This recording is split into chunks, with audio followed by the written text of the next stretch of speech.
გამარჯობა, მოგესალმებით. კიდევ ერთხელ ტრადიციულად უმცირესობაში ვარ, თუმცა ამას შეჩეული ვარ. დღეს 12 მარტს არის მშრომელი დედების დღე. იმ ქალბატონების დღე, რომლებიც ბევრ შრომობენ მთელი დღე სამსახურში არიან და ამავდროულად შვილებს ზრდიან. კიდევ ერთხელ უნდა ვთქვა, რომ დედობა უდიდესი პასუხისმგებლობა და პრივილეგიაა. მეცაც ვიტყვი, როცა ქალი არის წარმატებული, ამბიციური, განახლებული, მშრომელი და ამავე დროს არის დედა, ეს შემთთვის უკვე გმირობის ტოლფასია და სწორედ ასეთი დედები ყავს დღეს შუა დღის სტუდიაში. პირველ რიგში გილოცავთ ყველას მშრომელი დედების დღეს. ჩვენი სტუმრები კი არიან მარიკო ებრალიძე, მომღერალი სამონ ბაკურაძე, მომღერალი ანა ალაფაშვილი, სამოტივაციო ტრენერი, ფილოლოგი და ირინა ნიკოლაიშვილი, ფსიქოლოგი. ძალიან დიდი მადლობა.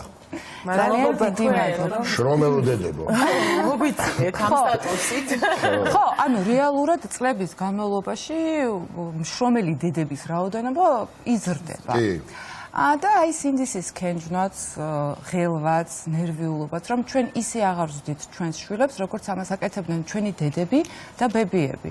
საინტერესოა ვილაპარაკოთ, როგორი არის ერთი დღე შრომელი დედის. და როგორ ვანაწილებთ პასუხისმგებლობებს. ჩემი ფლანგიდან დავიწყოთ. თქვენ გადაწყვეტეთ, რადგან ერთ-ერთი მამაკაცი ხარ. ხო, ესე ამ შემთხვევაში პრივილეგია მომანიჭეს რა ბედნიერი. ფიქრობ, რომ ყველა თემაზე საუბარი რაღაცა პასუხისმგებლობასთანაა კავშირში, მაგრამ აი ამ თემას როცა ეხება აღზრდას, გაზრდას, ბავშვთან დაკავშირებით, როგორც მშობელი ისე საუბარს, როგორც კი ვიწყებ, მიასმაგდება ეს რა იყო ნერვიულობა, იმიტომ ერთი შვილი, ჯერჯერობით ერთი შვილის დედა და სულ ფიქრობ ხოლმე, სულ რაღაცა გადაწყვეტილებებში ვარ, სულ ვეკითხები ხოლმე, მე ვისაც ვთვლი ჩემს მეგობრებს და უშუალოდ ისეთ შემდგარ წარმატებულ დედებად და ყოჩაღ და ჭკვიან ქალებად ვეკითხები ხოლმე რაღაცა გადაწყვეტილებას, რომ მივიღებ სწორი იყო თუ არა.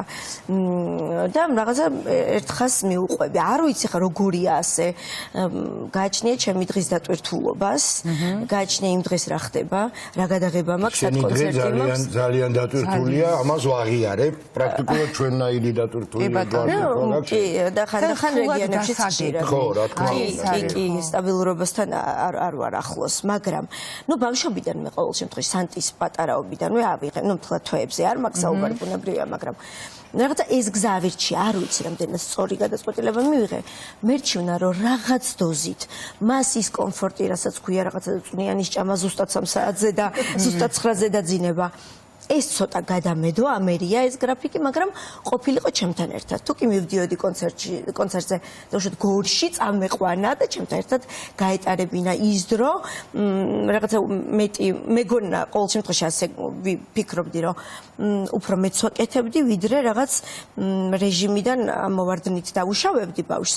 მეც ვიზრუნებდი მის აღზრდა, მის მენტალურ ჯანმრთელობაზე, ჩვენს ურთიერთობებზე და ასე შემდეგ.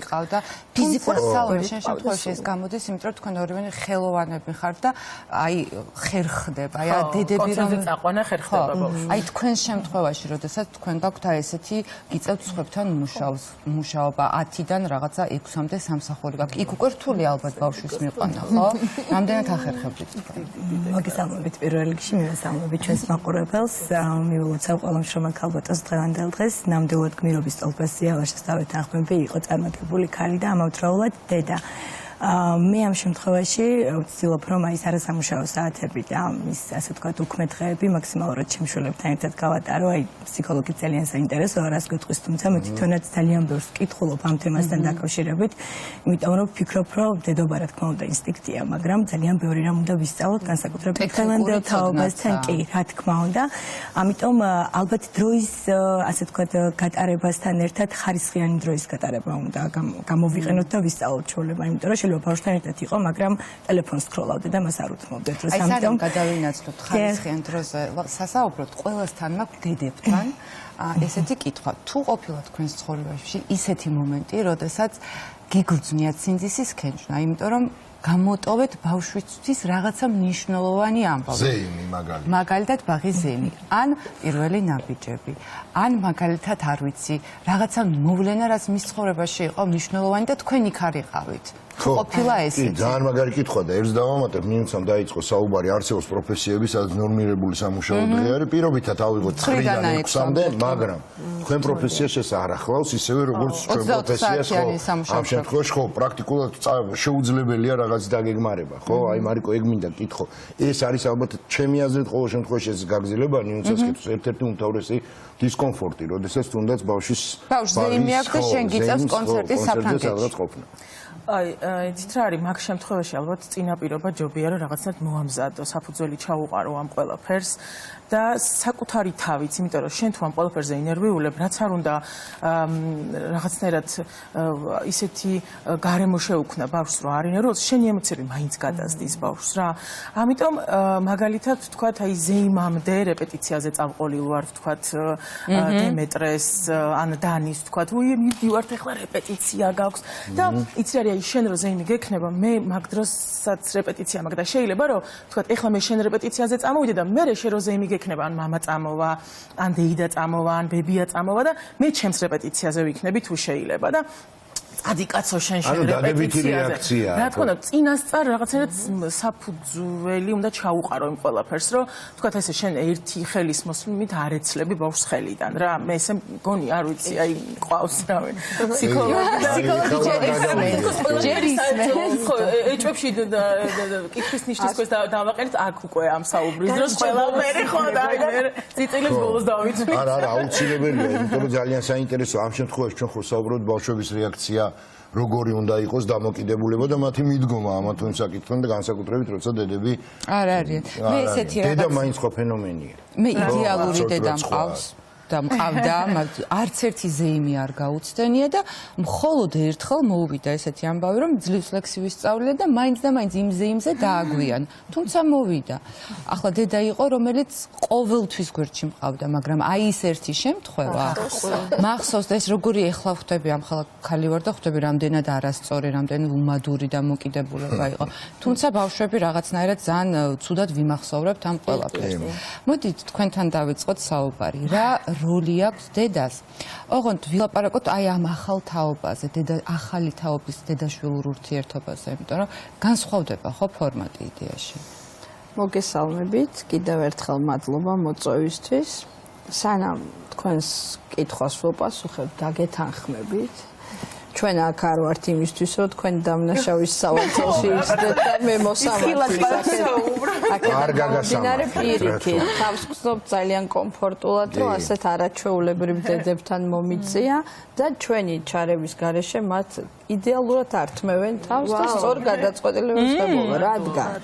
რადგან ხას ვუსმენ, აი სწორედ აღნიშნეთ მარიკო. ის რაღაც სირთულე, რომელიც ჩვენ გვინდა რომ შვილს დავაძლევიოთ, ამისთვის ძალიან დიდი პერიოდი გვაქვს წინაპირობა, რომ მას მივეხმაროთ ამ სირთულეების დაძლევაში, გამოვწრთვათ, ასე ვთქვათ, ამ მომდევნო ცხოვრებისეული სირთულეების გადალახვაში. აი ეს არის სწორედ ის უმნიშვნელოვანეს და უმთავრესი, რაც დედაშვილობის კონცეფციაში დევს რა, რომ ჩვენ მას ვამზადებთ ცხოვრების სირთულეების დასაძლევად. სიმტკიცე, რომელიც იდება სწორედ იმ ახალშობილობიდან, სანამ ის მყარად დადგავს ფეხს სოციუმში, მყარად მიიღებს თვითონ გადაწყვეტილებებს და ეს პატარა ეპიზოდები მას რაღაც გამოცდილებას უგროვებს სწორედ, იმიტომ რომ ჩვენ ყველაფერს ვერ ავარიდებთ მათ, ყველაფერს ვერ გავთვლით.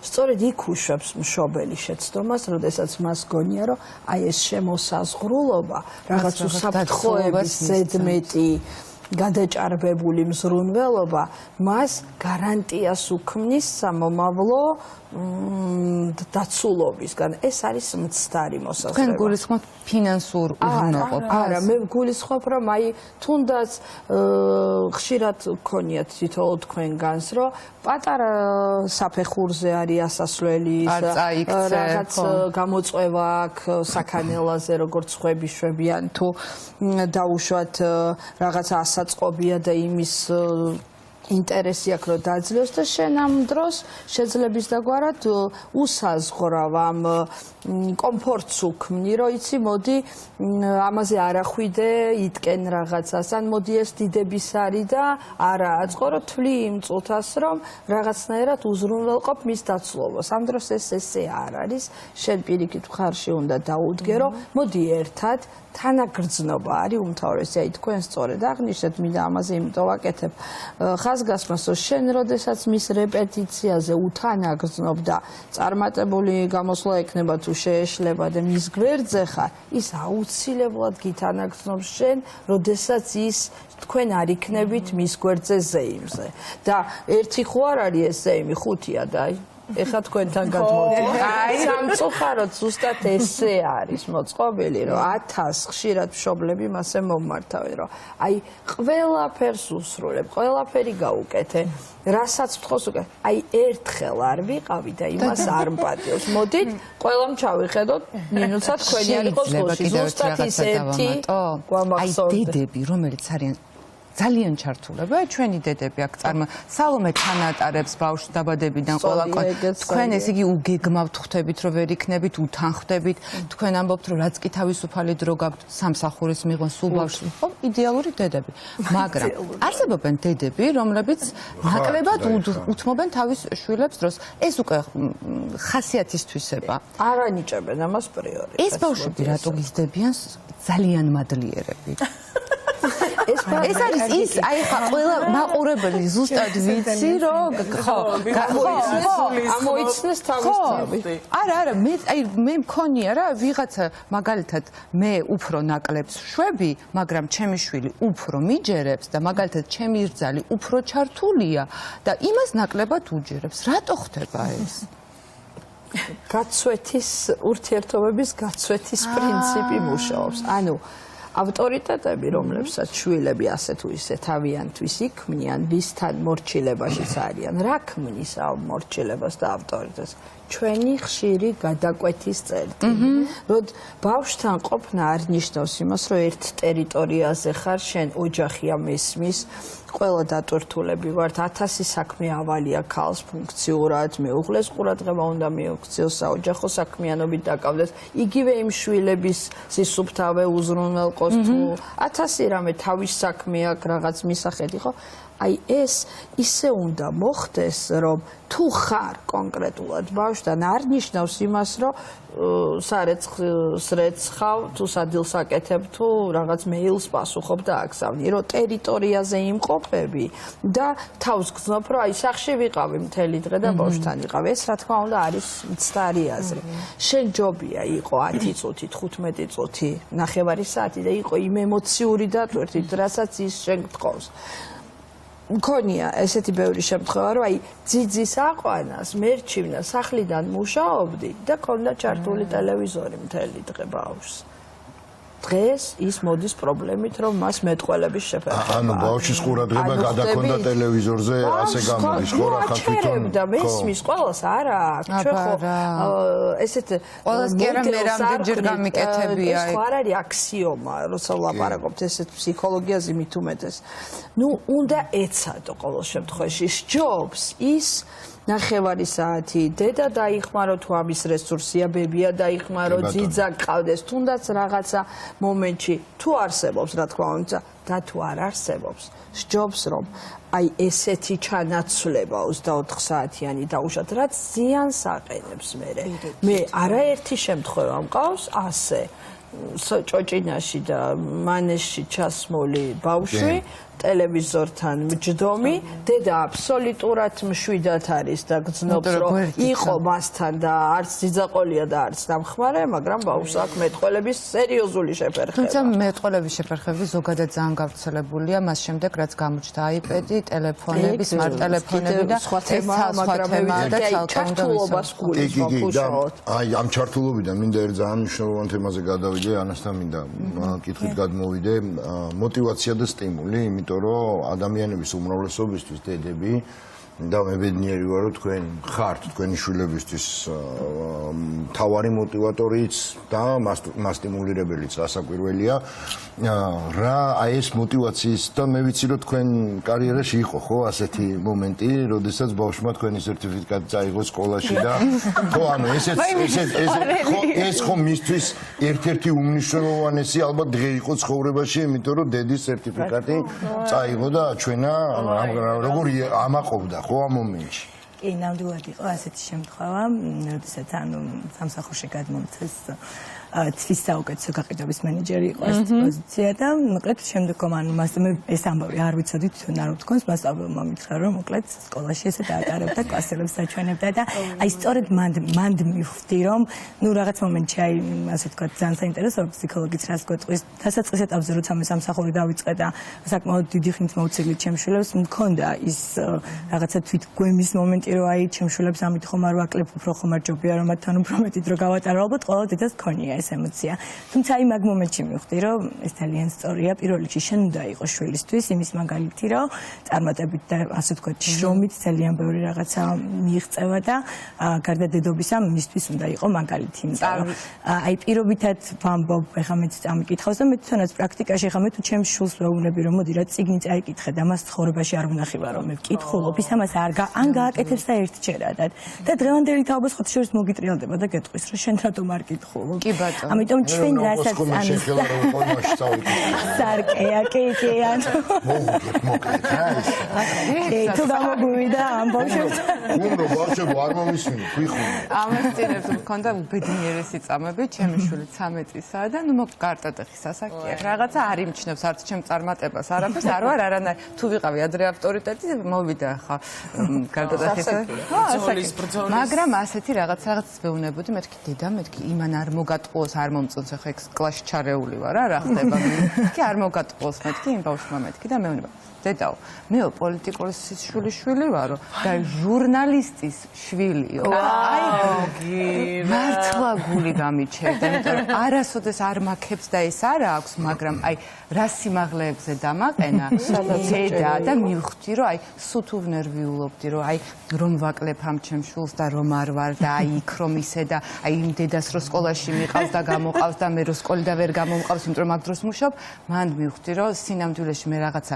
ისეთი სიმაგრე მივეცი მას რომ ეს ძალიან გამოაჩერდა ხო და ერთ დეტალს მინდა გავუსახა როდესაც აი მშობლების და ამ შემთხვევაში მშობლების და შვილების ურთიერთობაზე საუბრობთ ხოლმე სალომე სულ ვამბობ რომ მარიკო ვერ იქნებოდა მარიკო სალომე ვერ იქნებოდა მინუცა ლაშა თქვენ ვერ იქნებოდით ის ადამიანები დღეს ანუ შემდგარი ადამიანები რომ არ განგებლოთ ეს გამლილი არ ქონდეთ ეს გზა და შესაბამისად ის დრო რომელიც შეიძლება ვერ მოახმარეთ თქვენ შვილებს არ მოგიხმარათ თქვენი პროფესიისთვის ხო ესეა და ამიტომ ამ ყველაფრის უკან დგას ის აურაცხელი ადამიანები რომლებიც გვეხმარებიან აი მეგობრები მეზობლები ბებიები ბაბუები დები ერთხელ მახსოვს დემეტრე დავტოვე ჩემი დედამთილის ძმისშვილის დედამთილთან. მოიცადეთ რა ხდება. აი ეს ავაგდე მეოთხე სართულზე და გავიქეც, იმიტომ რომ ვერ ვასწრებდი ვერსად დატოვებას. სახლშიც ვერ ტოვებდი და ხვდებით სად დავტოვე და იცი სად დატოვე? დღეს თემეტრი იცი სად დავტოვე. და კარგად გაართეს იგდემეტრი. ასე როგორც თქვენ თქვით რომ სადაც გინდაო, აი სადაც მოგეხერხდებაო. იქ და იქ უნდა მოიხმარო ის ადამიანი, რომ სხვანაირად არ გამოვა რა. არ მე ბევრი ხელშემწყობი ყავს ბუნებრივია ბებიები ბავშვის მამა ლაშა რომელსაც ჩემსავით მოქმნილი გრაფიკი აქვს და რაღაცა ისე ვენაცვლებით ხოლმე ერთმანეთს რა დავუშვათ ფეხბურთზე სპორტზე თან მოსწონს რომ ორივე ვუყურებთ და მის რაღაცა წარმატებებს აღნიშნავთ და ხანდახან ძალიან როცივა მინდა რომ მანქანაში ვიყო და ისინი კი ხურდებიან სტადიონზე და მე ვიყინები მაგრამ დედა შემხედა ეს რომ ქენი სოკენი აი ეს არის თავარი мотиваცია და თავარი სტიმული რაზეც საუბრობდი მე სხვათა შორის კონცერტამდე არ არსებობს მიუხედავად იმისა, რომ ზუსტად ვიცი რა უნდა ჩავიცვა. სულ გამოვდივარ ორი ფეხსაცმლით და ეს უფრო უხდება თუ ეს უფრო ვაგებინებ ხოლმე გადაწყვეტილებას, რომ მან მითხრას და მე აი გუშინ წინ მაგალითად ისეთი სასაცილო რამ მოხდა მიუხედავად იმისა, რომ არასოდეს არ მithქვამს, არსად ვერავინ ვერ დამაბრალებს, რომ კომპოზიტორობა მიმიწერია ჩემი თავისთვის, მაიკო ჩვენი უძვირფასესი კაჭკაჭიშვილი შეხვდა სანტის და მოეფერა და გახედა ამან და მე ვიციო ვინა ვარო სანტიო, აი შენ დედიკოსო სიმღერებს რო უწერსო, ისა ვარო და სანტიმ გახედა თორემ რას მეუბნები დედა ჩემს სიმღერებს თვითონ წერსო. ხარი დედა მე შეფსრულებელი ვარ. თუდის გითხარი შვილო რა სიმღერებს მევწერ. აუ ერთხელ დემეტრემ თქვა საჭეს ავტორიტეტზე გამახსენდა ეს ყველაფერი მომაწება. მანქანის მიდიოდით და უცებ დაგვისიგნალეს თუ შეიძლება არც ჩვენ არ და ეხავ იმას რომ ცოდნოდაო ვისო სიგნალებ და ეხა იმას რომ ცოდნოდაო ვისო სიგნალებ და ეხა გამახსენდა. რა ფიქრები აქვთ ბავშვებს? ცნობილი დედების, ცნობილი მშობლების.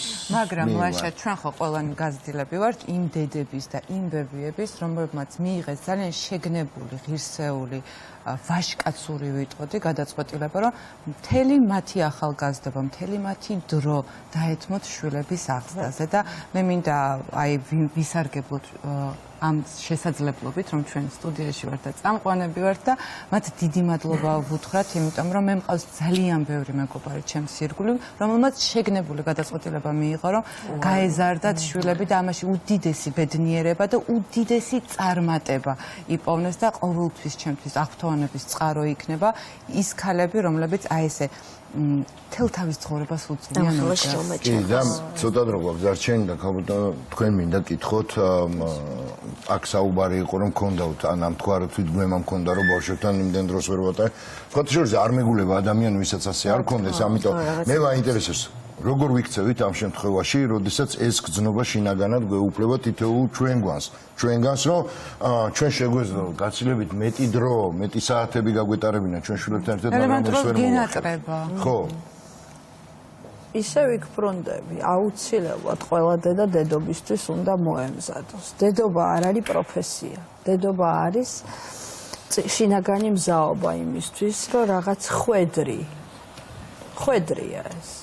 ხდება დედობა წილად და შენ ვალდებული ხარ ეს ყველაფერი ისე შეასრულო, რომ ის იდგეს მყარად ამ ქვეყანაზე. აქედან გამომდინარე, არ უნდა მოვეკიდოთ ამ საქმეს ისე, რომ რაღაც ვალდებულებას ვიხდით, როცა ან ვუვლით, ან ვასეირნებთ, ან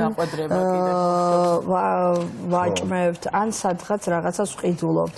ეს უნდა გქონდეს თითოეულ ჩვენთაგანს, მეც მათ შორის, როცა დედა ზევსაუბრო პირველ რიგში მე ჩემ შვილების დედად მოვიაზრები და უკვე ბებია შვილების აქედან გამომდინარე ყველა ახალგაზრდა დედას და ვისარგებლებ თქვენი სტუდიით მე უკვე ჩემი მრავალწლიანი გამოცდილებით შევეჭიდე ამ სირთულეს და უკვე თავისუფლება მივეცი რომ ახალგაზრდა დედებთან დავიწყო მუშაობა რომ მეტი მზაობით შეხვდნენ დედობას და ის შეცდომები არ დაუშვან ყველაფრის არიდება რა თქმა უნდა არის შეუძლებელი მაგრამ თუ კი ინფორმირებული იქნები რაღაც გამოუსწორებელი შეცდომების და ისეთ შეცდომების რომელიც მის განვითარებაზე გარკვეულწილად უარყოფით კვალს ტოვებს ეს მხოლოდ თუ წაადგებათ ახალბედა დედებს და ის დანაკლისი რაც მათ სულ შეიძლება ჰქონდეთ რომ რაღაცა მნიშვნელოვანი განვითარების საფეხურზე მნიშვნელოვანი ეპიზოდის დროს არ იყვნენ მასთან ერთად თუ სწორედ დაგეგმავენ ამ შეცდომას ნაკლებად დაუშვათ. კარგი, მოდით ამ ნოტაზე დავამთავროთ. მე ერთს ვიტყვი ჩემი მხრიდან ერთს დავამატებ რომ ყველა დედა რასაკვირველია თქვენი თამადობით ძალიან მაგარი დედები ხართ. მაგარი მშრომელი დედები ხართ, მადლობა თქვენ რომ ესეთი მაგრები ხართ და რა ვიცი, მე ვფიქრობ რომ კიდევ ერთხელ განმეორდები და ვიტყვი იმას ნინსა რომ თქვენ რომ ამდენი შრომა არ გაგებოთ თქვენი კარიერისთვის დღეს ჩვენ არც მე არც თითოეული ჩვენგანი არ ვიქნებოდი ისინი ვინც ვართ. ამიტომ მადლობა თქვენ. კიდევ დიდი და საინტერესო თემა გვჩება როგორ ბალანსდება ეს ყველაფერი. ხო, უნდა გადავიდეთ. ძალიან დიდი მადლობა.